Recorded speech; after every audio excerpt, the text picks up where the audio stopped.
Of Allah, the most gracious and the most merciful, peace and blessings upon our beloved Prophet, his family, companions, dear brothers and sisters, wherever you are, Assalamu alaikum wa rahmatullah.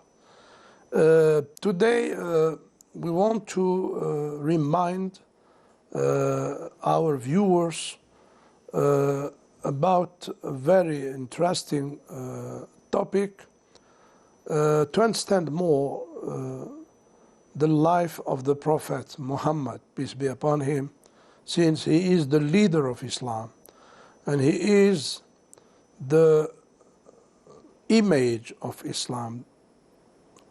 The Prophet Muhammad has been sent with a holistic religion. Holistic religion means that Islam talks about everything. It is not only a theoretical religion where we find theories without practice, but it is a religion where theories and practices are all together. When the Prophet Muhammad conveys his teachings to his followers, he used to combine both methods, a theoretical teaching and a practical teaching. When a jobless man came to him, he was without a job, right? So he was searching for something to feed his family. The Prophet Muhammad, peace be upon him, taught him how to solve a problem practically. He didn't tell him only that it is not good to stay without a job, to stay jobless or without work. He didn't tell him only you should fight against poverty. Of course, Islam,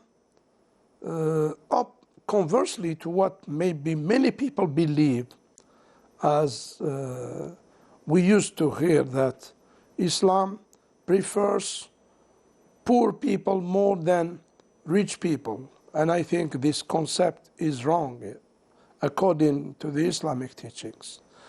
As poor people are good,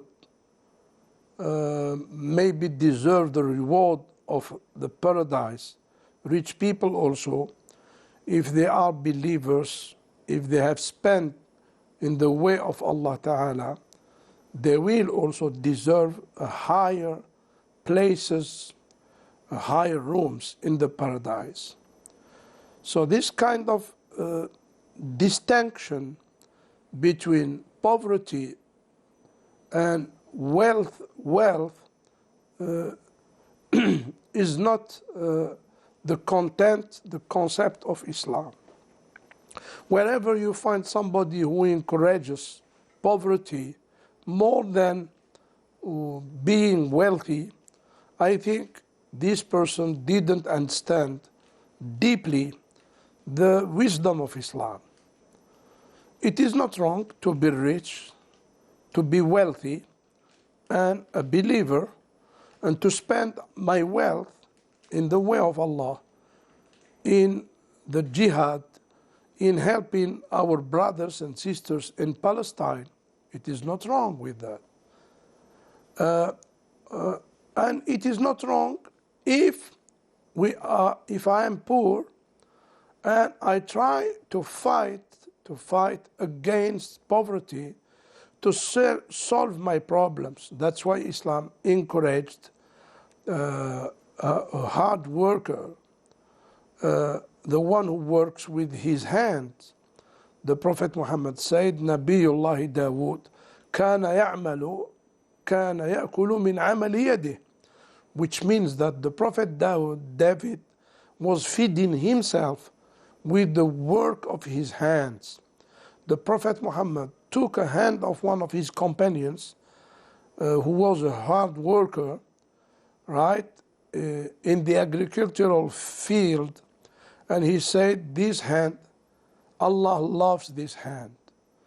Yes, to teach the Sahaba, the companions, that Allah loves the one who works, the one who wakes up early to work, to feed his children, to feed his family. So that's how the Prophet Muhammad, when a jobless man came to him, right, taught him how to solve his problem practically. So he has shown him a tool how to bring wood from the forest, how to cut the trees, and how to put them in kinds of packets and go to the market to put them for sale. He said this is better than asking people, better than begging people. لأن يحمل أحدكم حزمة من حطب فيحتطب خير له من أن يسأل الناس أعطوه أو منعوه. He said it is better for someone of you to bring a kind of wood to cut the trees and to put them and to group them in packets and to put them for sale, better than asking people, better than begging people, right? So here the Prophet Muhammad tried to teach his companions, his followers, to teach us also through his companions how to solve our problems practically. So in many kinds of in many occasions, the Prophet Muhammad, right, taught the Sahaba how to educate people practically, more than teaching them theoretically.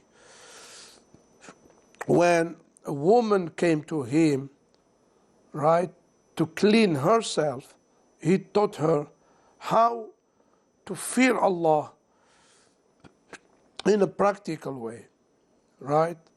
So this is how the Prophet Muhammad was solving the problem of society. That's why our scholars say the Prophet Muhammad, between the iqama of prayers in the mosque, between the iqama, just getting ready to pray, to perform prayer, a duty prayer, he was solving some Muslims' problems during when the Muslims are in the ranks to pray. He was solving the problems between the iqama and the takbiratul ihram. Before starting praying, when he was organizing the ranks of his companions, he was solving the problems. Maybe if there was a guest with them in the mosque, he appoints somebody to give hospitality to this guest after the prayer of Isha. If there is a wayfarer who came from far and who doesn't have a shelter where to spend his night, so he was appointing his companions, among his companions, who is able to give a shelter for this wayfarer. This is how the Prophet Muhammad, in his education, since he is not only a religious leader, he is also an educator, a teacher. He was also a political leader. So one of the methods of the Prophet Muhammad was to teach his companions how to solve their problems in the field of life, not only through theories and philosophies and long discussions and meaningless long discussions and debates without any practical result and without any actions to be taken.